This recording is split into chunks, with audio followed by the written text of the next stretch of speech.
5년 전 러시아의 한 유튜버에 의해 알려진 자이언트 나무에 대한 영상입니다. 원제는 나무들이 없다이며 원작자는 수만 년 전을 가설로 설정하고 있습니다. 하지만 이 나무는 성경과 일치하며 6천년 전 홍수 이전 시대의 나무가 아닐까 생각해봅니다. 그 나무가 자라서 견고하게 되고 그 높이가 하늘에 닿았는데 그 모양은 온 땅의 끝까지 이르렀고, 지구에는 나무들이 없다. 느낌표가 붙어있는 이 제목을 읽었을 때 모든 사람들은 내가 미쳤다고 생각하며 나에게 나무 이미지가 있는 수많은 사진들을 보여주고 싶어 할 것입니다. 이것이 속임수라는 것을 믿기 바랍니다. 그들은 이것이 나무라고 생각하도록 만들었습니다. 우리는 실제 30m의 덤불을 보고 있는 것입니다. 완전 허튼 소리이고 넌센스라고 내게 말할 것입니다. 물론 우리는 나무라는 것이 이렇게 보인다는 것을 알고 있습니다. 좋아요. 이것은 예상된 반응이고 당연한 것입니다. 그러나 이 영상을 보고 난 이후에는 이 제목이 전혀 이상하지 않을 것입니다. 왜냐하면 나무에 대한 개념이 180도 바뀌게 될 것이기 때문입니다. 자, 이제 첫 번째로 우리는 잘 알려진 그림으로 시작할 것입니다. 아이들은 그림에서 9마리의 돌고래를 봅니다. 하지만 어른들은 2명의 연인을 봅니다. 굉장히 다릅니다. 저의 말에 동의하나요? 자, 그럼 돌고래를 찾아보세요. 돌고래를 찾는 것이 얼마나 어려운지 알아보세요. 대부분의 성인은 여성이 돌고래로 느껴지는 것을 단호하게 거절할 것입니다. 이것은 재밌습니다. 그 이유는 아이들은 정확히 반대이기 때문입니다. 이 그림은 하나인데 우리는 완전히 다르게 봅니다. 게다가 아이와 어른은 인지 결과를 바꿀 수 없습니다. 왜 그런가요? 그것은 간단합니다. 우리의 눈은 매트릭스가 지시한 대로 봅니다. 하지만 그것은 진짜 세상을 보는 방식이 아닙니다. 우리의 눈은 시간이 지남에 따라 배신자가 되었습니다. 아이들의 눈은 그렇지 않지만 우리는 장님입니다. 외부의 세계는 매우 다릅니다. 우리는 습관이나 경험의 프리즘을 통해 보고 생각합니다. 이 프리즘은 모든 것을 완전히 왜곡시킵니다. 30세가 되면 이 프리즘은 마음의 방어막이 되고 40세가 되어 이 프리즘이 없으면 미칠 수 있습니다. 제가 과장한다고 생각되나요? 이 사진을 봐주세요. 저는 이것이 지구 깊은 곳에서 올라온 마그마에 의해 형성된 메사라고 주장합니다. 제가 정신이 나갔다고 생각하나요? 어쩌면 당신이 정신이 나간 건지 모르겠습니다. 여러분은 곧 이해하게 될 것입니다. 우리는 이 풀밭으로 다시 돌아올 것입니다. 지금 우리가 이 오래된 구루터기와 어떻게 연결될지 기억하세요. 때때로 사람들은 만질 수 없는 나무의 줄기를 껴안으려고 노력하면서 사진을 찍으려 합니다. 하지만 정말로 오래된 나무들은 희귀하다고 생각합니다. 오래된 나무들은 모두 천연기념물로 등록되어 보존되고 있습니다. 인터넷에 숲에 대한 소동이 있습니다. 왜 모든 숲과 땅, 심지어 시베리아에도 200년 이상 된 나무는 거의 없습니까? 거대 나무는 어디에 있습니까? 사람들이 오래된 나무에 대해 의문을 품는 것이 맞습니다. 그러나 저는 이 문제를 지구의 극지방부터 다른 각도로 문제를 보고자 합니다. 소련의 생물학자들조차 극지방에서 이상한 점을 발견했다는 것입니다. 얼음과 눈 속에 있는 물의 부자연스러운 양과 세계의 바다에는 비정상적인 비율의 이산화탄소가 있습니다. 이 비정상적인 농도는 간단한 수학을 통해 과거 전 세계적인 재앙이 있었다는 것을 정확히 말해줍니다. 과학자들은 화재로 지구 생태계의 99%를 휩쓸어버렸다고 추측합니다. 우리 모두는 살아있는 세포가 수소와 탄소로 이루어져 있다는 것을 알고 있습니다. 대부분의 극지방의 얼음은 불에 탄 유기체의 물로 이루어져 있습니다. 자, 99%의 숫자를 생각해보세요. 이것은 전부를 의미합니다. 과학자들이 이렇게 추측하는 이유는 세포는 수소와 탄소로 이루어져 있고 전 세계 생물들이 화재로 소멸되지 않는 이상 남극의 빙하에 녹아있는 2만 배에 달하는 CO2의 양은 설명될 수가 없기 때문입니다. 그러나 과학자들이 말하는 불의 재앙은 거짓입니다. 홍수의 재앙이었다는 것을 간단하게 증명할 수 있습니다. 고래 한 마리는 33톤의 이산화탄소를 몸에 축적합니다. 이는 1500그루의 나무가 축적하는 양과 같습니다. 이산화탄소를 축적한 거대한 동식물들이 심해로 흘러들어가면 바다는 이산화탄소 포화 상태가 됩니다. 노화 사건이 있기 이전에 지금보다 2만 배나 많은 CO2가 대기와 생물군을 이루고 있었다는 것을 말해줍니다. 현재 지구에는 C3 식물과 C4 식물 두 가지 종류가 있는데 C4 식물들이 이산화탄소가 과밀도일 때 월등히 잘 자라는 것으로 보아 대기 중의 CO2 양은 식물의 성장과 관련이 있는 것으로 생각됩니다. 지금 지구상에 자라고 날고 기고 헤엄치고 달리는 것이 지향이 있기 전보다 2만 배나 더 적은 양입니다. 2만 배나 더 적습니다. 이 사진을 봐주세요. 이 한 조각의 빵은 인간, 식물, 동물입니다. 커다란 트럭에 있는 이 작은 빵은 이전 시대의 지구 생태계를 의미합니다. 오늘날 인구 과잉이라는 근거 없는 믿음은 완전히 거짓이고 날조라는 것을 이해하실 수 있길 바랍니다. 100% 거짓입니다. 하지만 여기에 문제가 있습니다. 생물학자들은 이 숫자를 모든 대륙으로 나누었습니다. 이 수치는 땅 위에 있는 모든 눈과 얼음은 빠진 건조한 육지만 계산된 것입니다. 엄청나게 많은 눈과 얼음은 있습니다. 이것은 팩트입니다. 하지만 항상 그렇듯 빛은 갑자기 옵니다. 정형화되고 전통적인 사고방식은 비난받아야 합니다. 30m 크기의 나무는 여러분이나 생물학자들의 머리에 박힌 바이러스 같아서 이 문제의 해결 방법을 가로막습니다. 우리가 식물을 넓게 분포시켜서 맞지 않으면 우리는 식물을 위로 적용해야 합니다. 위로 적용해야 말이 됩니다. 이 새로운 가설에서는 상상할 수 없는 높이의 숲이 그려집니다. 여기 우리가 찾은 오래된 사진들이 있습니다. 이 나무는 1880년에서 1920년 사이에 캘리포니아 레드우드에 있는 세카이어 나무 중 하나입니다. 이 나무가 이 크기로 자라기 위해서 몇 년이 필요한지 상상해 보세요. 이 끔찍한 남자들이 톱과 도끼를 가지고 나타난 다음에는 하나 둘 더 이상 나무가 없습니다. 이 나무의 비율로 우리는 규칙을 볼 수 있습니다. 구루터기의 지름은 벌목공의 키보다 3배는 큽니다. 이 공식을 보죠. 당신은 그냥 생각해 보세요. 우리는 보통 30m가 안 되는 숲에 들어가고 있습니다. 만약 100m라면요. 여기 동화책에 나오는 요정의 숲이 있습니다. 야만인들 때문에 잃어버린 숲입니다. 저는 그들이 하늘의 섭리로 가족들을 먹여 살려야 하는 임금 노동자일 뿐이라는 것을 이해합니다. 그러나 모든 벌목꾼들이 이를 거절했다면 모든 나무들은 살아남았을 것입니다. 이 사진을 주의 깊게 봐주세요. 벌목꾼들이 이 나무를 끝장내버렸습니다. 왜냐하면 나무는 단지 목재 생산을 하기 위해 필요한 것이라고 생각하기 때문입니다. 몇몇 세카이어 나무들 중 하나는 울타리를 치긴 했지만 세카이어 국립공원으로 지정되어 살아남았습니다. 지금까지의 것을 요약해보면 과거의 거대 나무가 남아있음이 발견되었습니다. 그리고 극지방의 지비른 얼음과 눈의 모자이크식으로 자리를 차지하고 있습니다. 모든 것이 명확한 것처럼 보입니다. 그러나 그렇지 않습니다. 아무것도 그렇게 간단하지 않습니다. 당신이 모든 나라의 신화와 전설을 살펴본다면 사람, 동물, 식물들이 돌로 변하는 많은 이야기를 찾을 수 있습니다. 이것이 일반적입니다. 왜냐하면 전 세계의 고생물학자들은 석화된 동식물의 화석을 보존하고 있기 때문입니다. 박물관에는 석화된 토끼풀, 개구리, 도마뱀, 공룡 조각 등이 넘쳐날 정도로 아주 많습니다.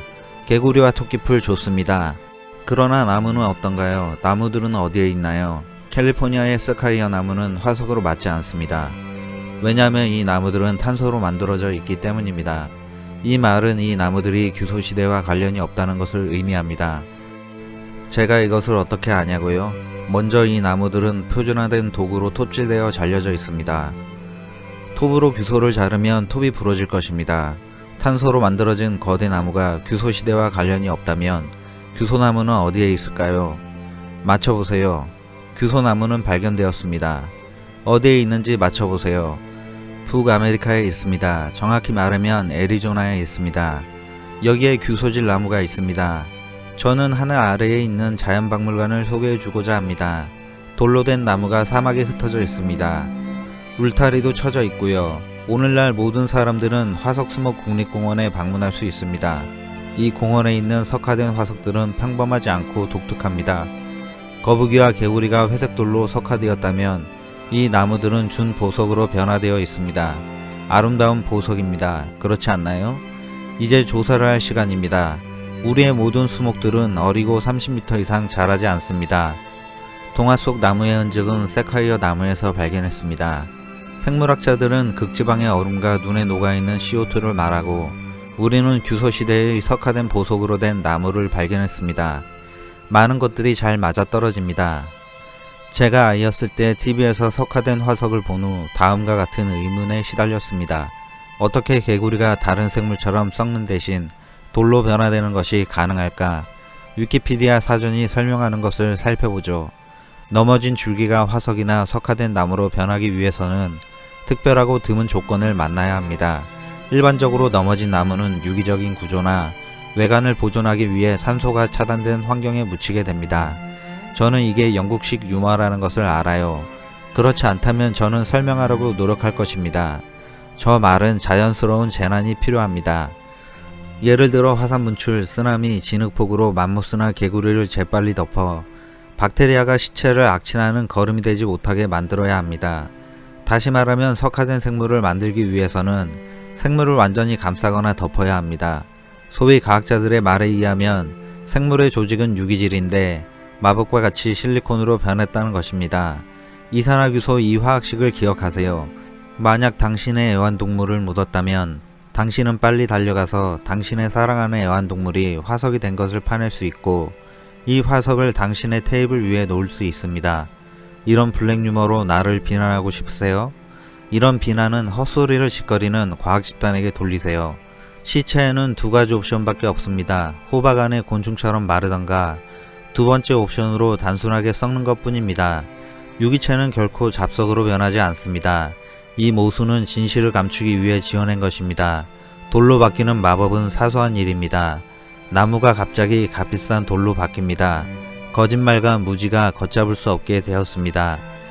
방법을 말해주세요. 어떻게 나무 조각이 준 보석이 될 수 있는지. 답변을 못할 거예요. 하지만 저는 할 수 있어요.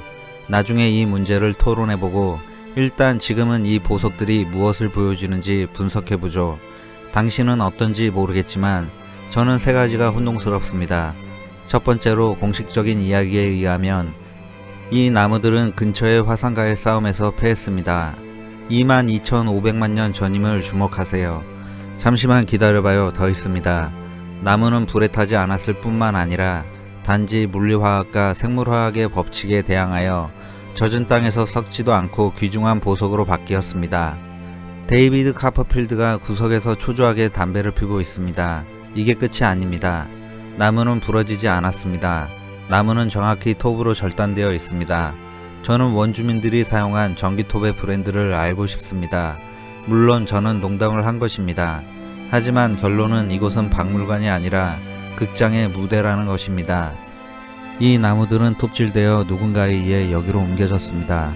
진짜 바보들만 나무가 보석으로 변하는 마술 같은 변형이 이루어진다고 믿는 것입니다. 또 다른 질문이 있습니다.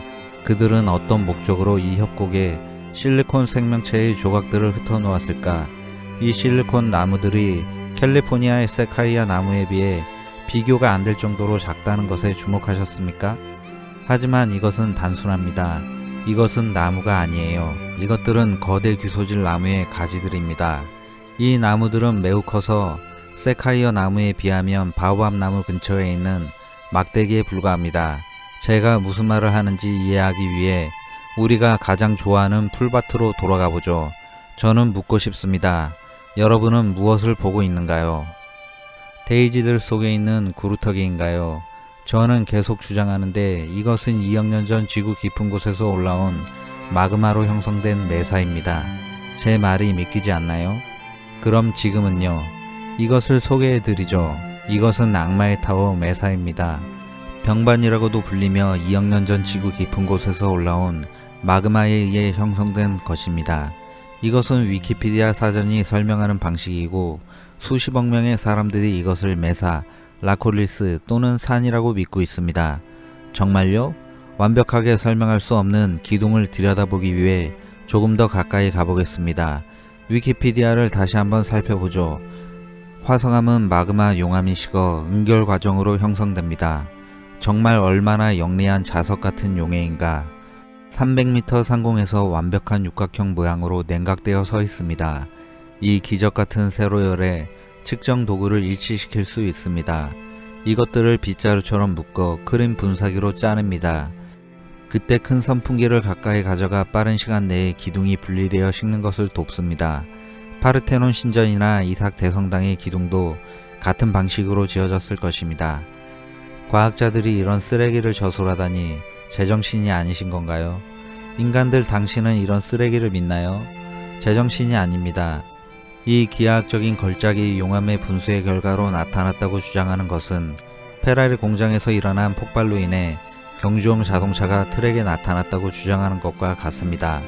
당신은 용암의 분출이 어떻게 생겼는지 본 적이 있는가?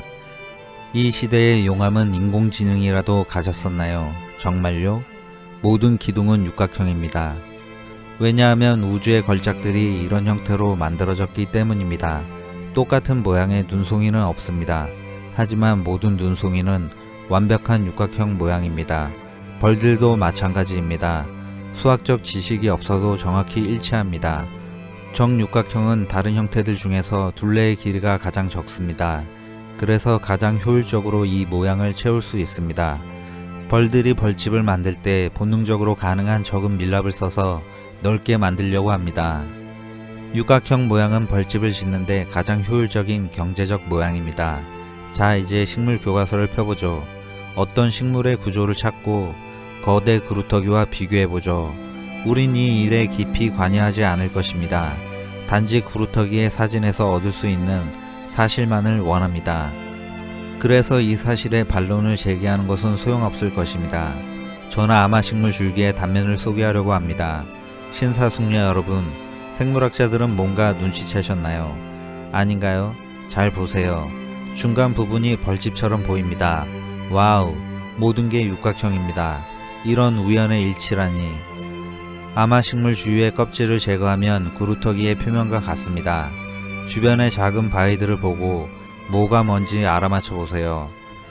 아마식물은 공중에서 본 거대 그루터기와 꼭 닮았습니다. 그들은 정확히 똑같아 보입니다. 아마의 섬유와 같은 그루터기의 섬유는 엄격하게 보존된 육각형 모양을 가지고 있습니다. 돌의 전체 길이를 기하학적으로 나타내면 그것의 전체 길이는 384m나 됩니다.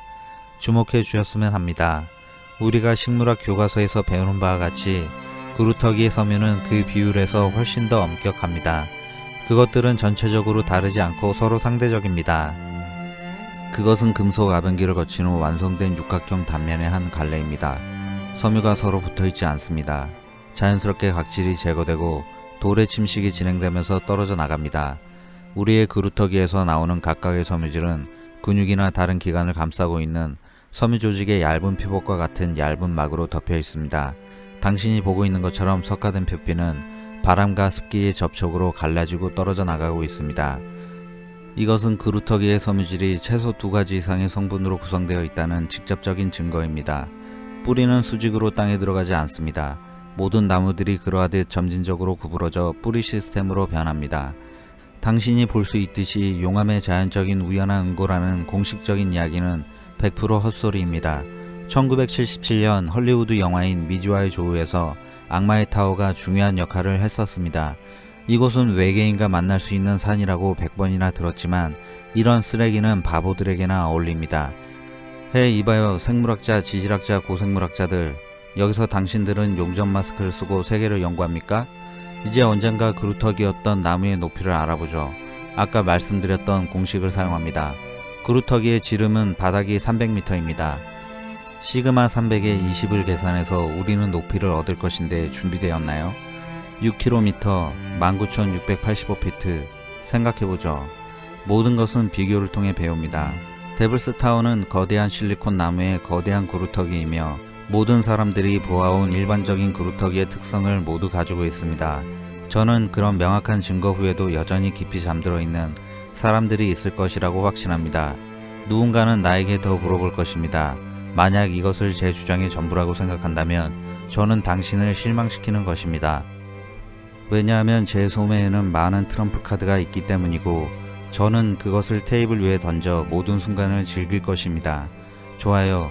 우리는 이 그루터기에 대해 모든 것을 알아봤습니다. 다른 것으로 이동해보죠. 그래요. 여러분은 이것이 유일하다고 생각했어요. 여러분의 눈가리개를 제거할 필요가 있습니다. 그러면 더 많이 볼 것입니다. 여러분들에게 아일랜드에 있는 자이언트 코즈웨이를 소개합니다. 눈에 익은 것이 보이나요? 자세히 보세요. 다시 육각형 기둥이 보입니다. 와우. 만약 당신이 데브스타워의 섬유와 유사함을 알아차리지 못했다면 당신은 100% 장님이어야 합니다. 이것도 똑같은 거대한 그루터기입니다. 그러나 지금 이것은 땅으로 거의 올라오지 않았습니다. 이 나무는 해안가에서 자랐습니다. 자이언트 코주에는 전 세계 모든 벌들이 질투할 만큼 많은 헥사기동 4만 개로 이루어져 있습니다. 물론 머저리들은 이것을 국립자연보호구역으로 지정했습니다. 과학계가 이 아일랜드 구루터기에 대해 뭐라고 말하는지 맞춰보세요. 자이언트 코주웨이는 고대 화산 분출의 결과로 약 4만 개로 서로 연결된 현무암 기둥이 있는 지역입니다. 화산 폭발? 제발 저에게 욕을 참고 침착함을 유지하는 방법을 말해주세요. 저는 질문이 있습니다. 왜 아직도 벌집이 고대 화산 폭발의 결과라고 선언하지 않는지, 길거리 보도 타일은 왜 고대 화산의 폭발의 결과라고 선언하지 않는가? 왜냐하면 그들은 전혀 구별할 수 없기 때문입니다.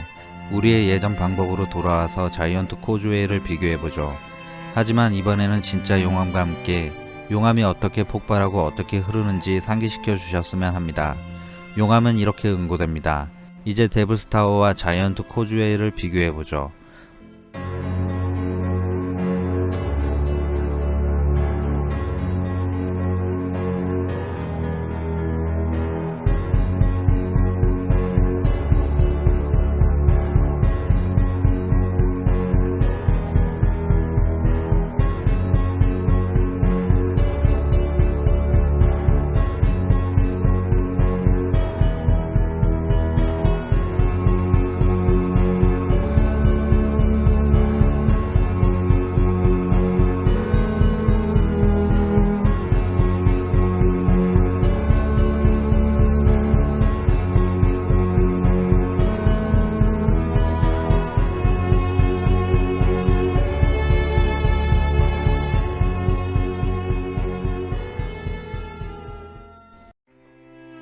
누군가는 여전히 용암 분출설을 믿습니다.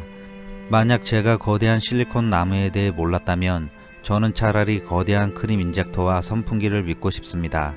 하지만 화산 쓰레기 이론은 아닙니다. 만약 당신이 이 두 개의 거대한 실리콘 나무가 제가 당신에게 보여줄 수 있는 유일한 것이라고 생각한다면 당신은 틀렸습니다. 이 땅에는 그것들이 많이 있습니다. 가장 재미있는 것은 보통 사람들이 그것이 그루터기라는 것을 깨닫지 못한다는 것입니다. 하지만 공인된 과학자들은 너무 많은 질문을 하는 사람들로부터 이 나무를 숨기는 방법을 찾아야 한다는 것을 심각하게 깨달았습니다.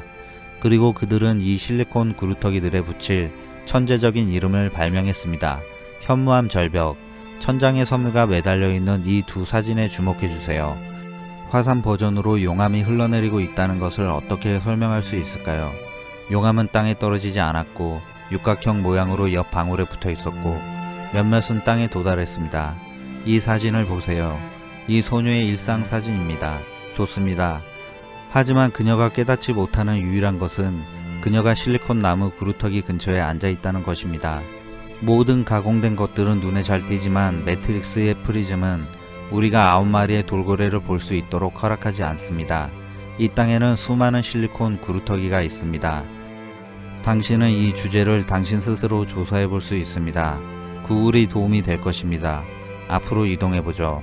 이론적인 부분은 여기서 끝났습니다. 이제 절정의 시간이고 우리는 활주로로 가고 있습니다. 우리의 첫 번째 그루터기로 돌아가기 전 한 가지 이상한 점이 있었지만 여러분은 그것을 알아차리지 못했습니다. 우리는 많은 그루터기를 보았습니다. 그러나 이것은 특별합니다. 이것의 꼭대기는 평평합니다. 이것은 잘 이어졌음을 의미하며 정확히 베어지거나 톱질되었음을 의미합니다. 우리의 상상력은 우리에게 그들이 무엇을 위해 그것을 자른 것인지 묻고 있습니다. 이 그루터기는 우리가 공중에서 봤을 때 한 그루가 아니기 때문에 이 질문은 뒤로 미룰 것입니다. 저는 데블스타워가 다른 것에 비해 오히려 작다는 것을 알려줄 것입니다. 소녀 여러분, 우리의 비행기가 날 준비가 되어 있습니다. 물론 정해진 코스는 없고 땅의 이곳저곳을 날 것입니다. 안전벨트를 매고 손잡이를 잡으세요. 왜냐하면 여러분이 보는 것들이 바위와 산에 대한 개념을 뒤집을 것이기 때문입니다. 출발합니다. 우리가 날고 있는 동안 우리는 10개의 차이점을 찾아보도록 하죠.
이 구루터기들은 이 땅의 모든 곳에 돌출되어 있습니다.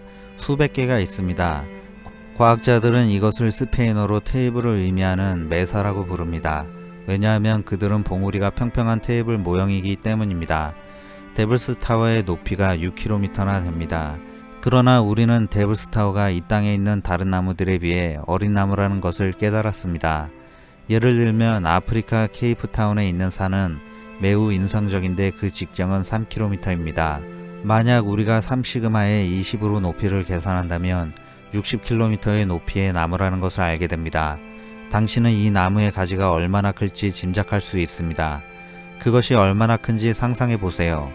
물론 당신의 마음은 아프리카에 있는 이 산이 정말로 데블스타워 나무보다 10배나 높은 나무라는 것을 결코 볼 수 없을 것입니다. 60km의 높이입니다. 흥미롭지 않나요? 여러분들이 저에게 질문을 할 것 같고 지금은 아마 질문할 시간일지도 몰라요.